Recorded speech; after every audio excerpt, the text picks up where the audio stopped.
Hey vinyl community, Brian again, Gibson A9 on YouTube, coming back with the very final video in my Prog Vinyl Collection series. We've done the whole alphabet, A to Z. We've done my Prog 45, so what is left? Well, since I've filmed these videos, I've actually done a little vinyl shopping and found some more Prog albums to fill in some holes in my collection. So I'm going to show the ones that I've bought since filming the Prog series video. So you can think of it as an update. And maybe, you know, once a year or a couple times a year I'll do a Prog update to show new acquisitions. But this is the corporate me here, you know.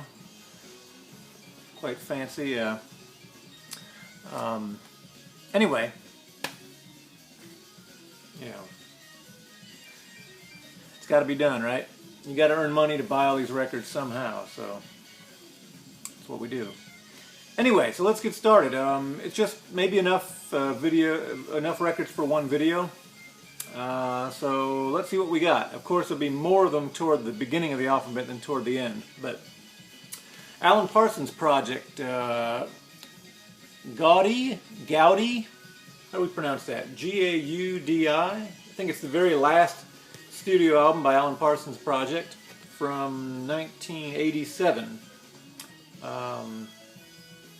Anyway, I haven't listened to this one that much. I really love Ammonia Avenue and I love Vulture Culture, but I haven't done too much listening to Gaudi. So, also Alan Parsons project, we've got the instrumental works. It's just a collection of their instrumental pieces. See if we can see that right there. It's got tunes like Pipeline, iRobot, Hawkeye, The Gold Bug. Most Alan Parsons records had some, you know, an instrumental or two on each album, usually about one. And they were kind of synth poppy, which I kind of enjoyed actually. So that's a recent pickup. I'm a big Asia fan. Okay, Asia's not really prog. Asia is kind of prog pop. You know, it was a prog supergroup that put out pop music, I guess you'd say. But it's the very first thing that I listened to that made me discover who Yes was, that got me into Yes and Emerson, Lake and Palmer and all that back in '82 when the first Asia album came out. So I was delighted. I had this back in the day, lost track of it, and haven't seen a copy since. It's the Asia first album picture disc. Really cool picture disc. And I had this way back in the day when it first came out, and I lost track of it.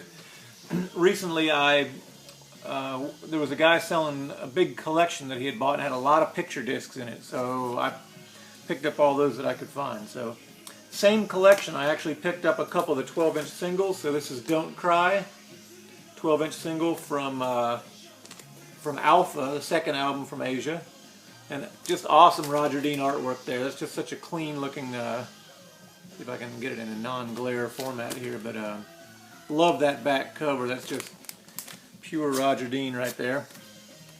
And these are about mint copies too. They're not bent at the top or anywhere. The Smile Has Left Your Eyes from Alpha as well.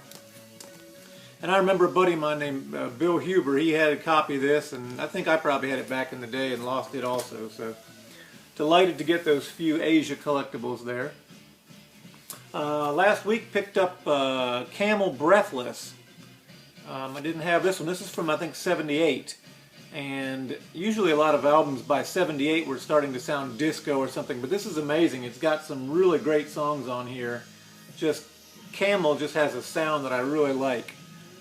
Good melodies, good use of synthesizer. Not a whole lot of vocals going on, but so I've been looking for that one for a while. Camel Breathless.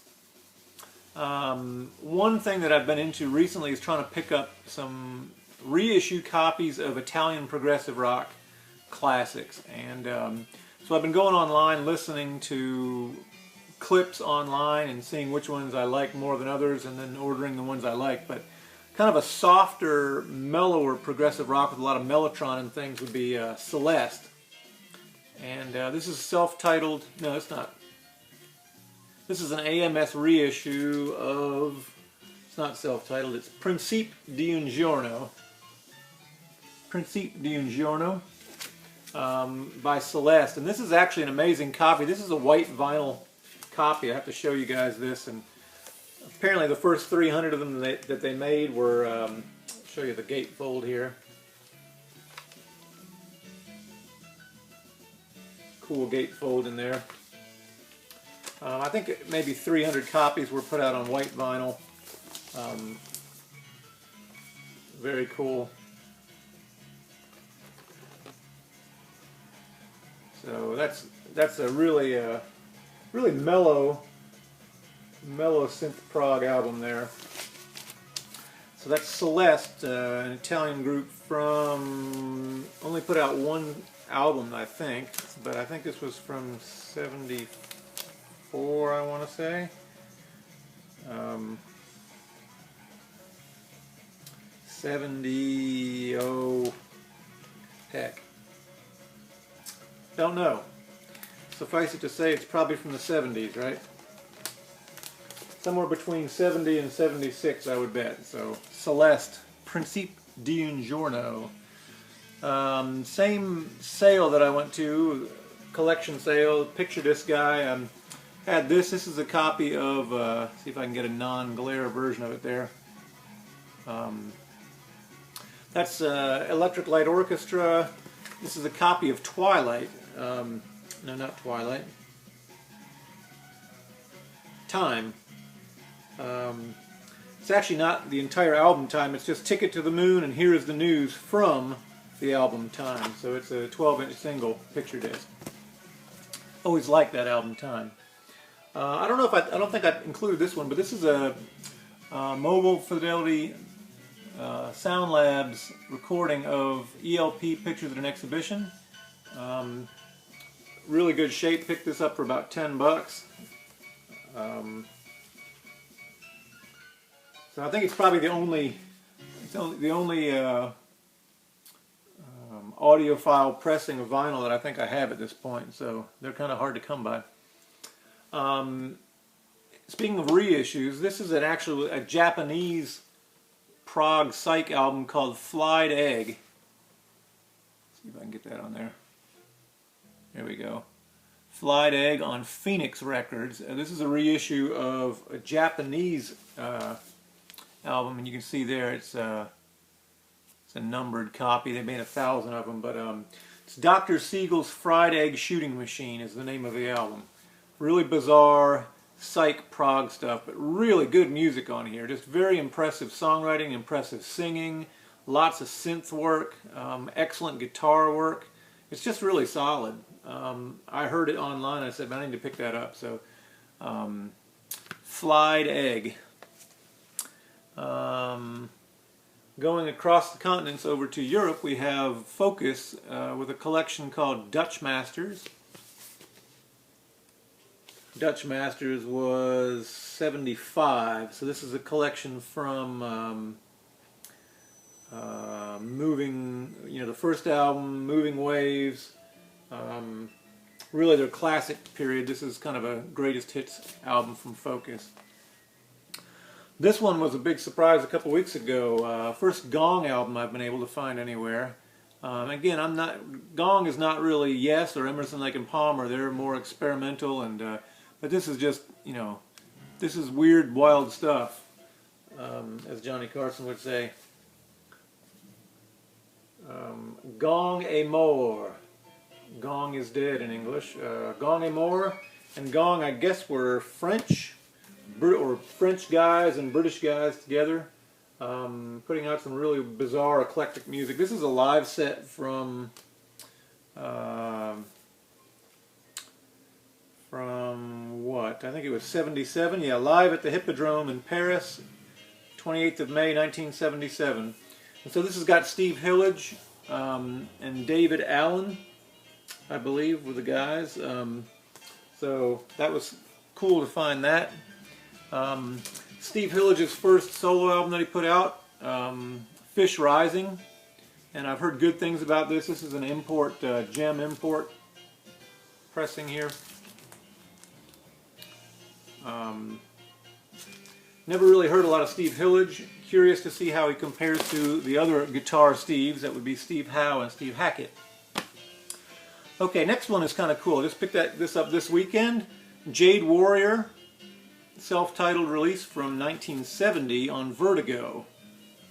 Cool album cover there. Jade Warrior is supposedly, you know, real different sound, lot of different instruments and such. Let me show you the gatefold here.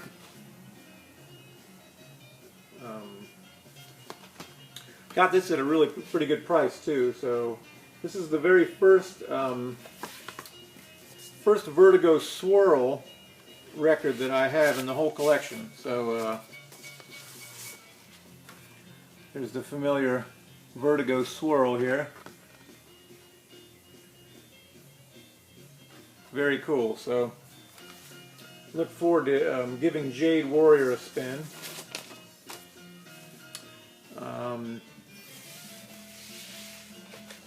Kind of surprised that one was as reasonably priced as it was, so maybe I won't like it, you know, maybe it'll be too bizarre for my taste, but certainly going to give it a shot.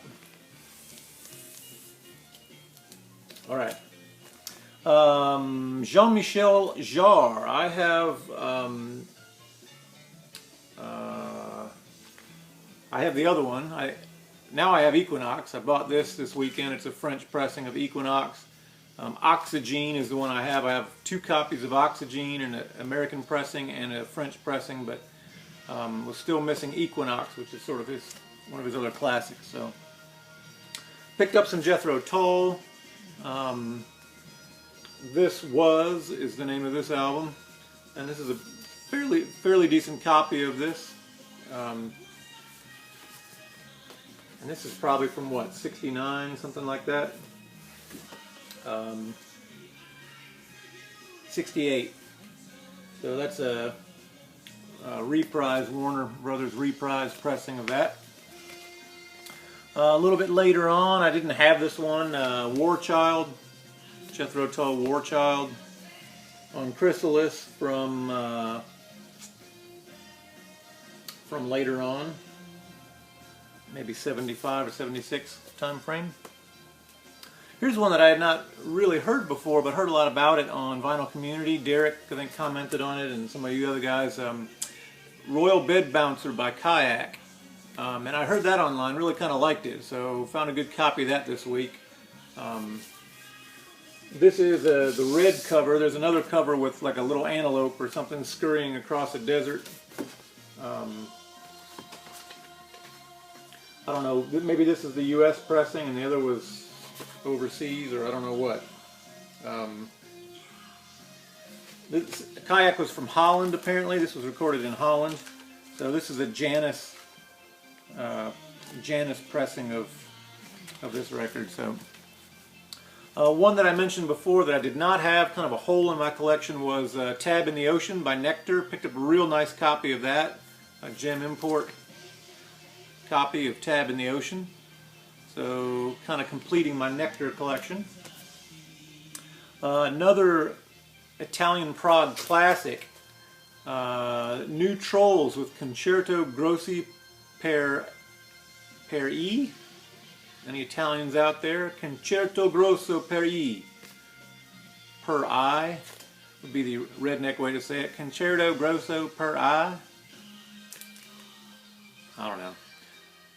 I don't speak Italian. My brother does, but this is an amazing. The first side of this, especially Concerto Grosso, is just. It's like you took a very well done Italian symphony and merged it with some good progressive rock, Jethro Tull kind of sounding rock. Just amazing. I really love this. The place where I got all the picture discs, the guy also had a bunch of cool Rush stuff. So this is Subdivisions, 12-inch single of Subdivisions. 12-inch single of, and these stickers on here these are not on the album. It's on the plastic sleeves, but let's get rid of that. Vital Signs. Also Passage to Bangkok, Circumstances and In the Mood. That's like a 12-inch single as well. Saga, I had Worlds Apart by Saga. Again, Saga not really core prog, sort of prog pop, but Heads or Tails, found this for cheap somewhere in a bin. Picked it up, promo copy from what, 83, so that's not, wouldn't call that core prog, but it's good prog pop. The Straubs, still working on my Straubs collection. Here's Ghosts, Straubs Ghosts from 74. Didn't realize it was that early. Ghosts. Really delighted. Same place where I found the Gong record also had this one, and it didn't have a price tag on it, and it was at an antique mall. And the lady said, well, show me what bin you got it out of. So I showed her, and she said, well, most of the records in there are $4, so we'll go $4. Again, I had this one back in the day, lost it, or got rid of it at some point. This is Tomorrow, which was the band for Steve Howe. There's a young Steve Howe before Yes, performing with Tomorrow. And one of the songs on here, well,